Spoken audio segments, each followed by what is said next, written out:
everybody, hope you're having a good day. I'm Louise from Knowle Embroidery, and today we're going to be having a look at the Colonial Knot. Well, we're going to be having a look at two stitches. We're going to have a look kind of like a French knot versus Colonial knot kind of thing. And I'd love to know which one do you prefer in your own embroidery. So we'll have a look at the French knot first, and then we'll have a look at the Colonial knot, because they look pretty much the same when you finish stitching them, but they're done in completely different ways. So I'd love to know, which one do you prefer? Do you prefer the French knot or the Colonial knot? So let me know in the comments, and let's have a look at how to do it. So I started by bringing my needle and thread through to the front of the fabric. Now I've put a little mark here with the needle just to show you where we're going to bring the needle through at the end of this stitch. You can see that it's not exactly the same place as where your thread comes through the fabric, because if you did that you would just pull the knot through to the back. It's just very, very, very close. So you're going to take hold of your thread. This here is called your working thread, and you're going to keep hold of this throughout the whole stitch. You're going to take your needle and you're going to wrap it over the top and underneath. That's one wrap. And I'm going to wrap mine twice. Then I'm going to bring my needle and thread through to the back of the fabric, still keeping hold of the working thread. And then I'm going to pull the thread very slowly all the way through.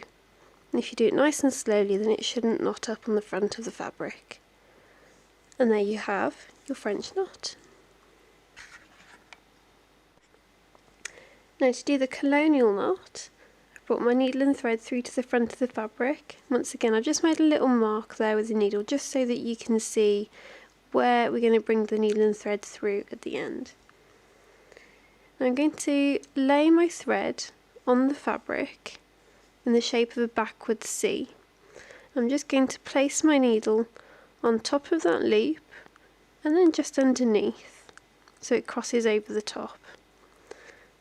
And then I tend to use my finger just to hold that thread in place as I then weave the needle underneath, the thread underneath the needle, to almost create a figure of 8.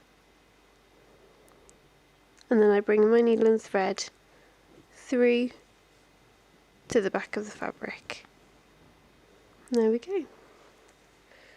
So you can see that both the French knot and the Colonial knot look very, very similar at the end, but they're done in a completely different way. If you're using a stranded cotton thread, one way that you can alter the size of both the French knot and the Colonial knot is to change the amount of threads that you use. You can use both individually or as a filling stitch, and they look great as both. So I hope you enjoyed the stitch along this week, and I will see you in the next one. Bye everyone!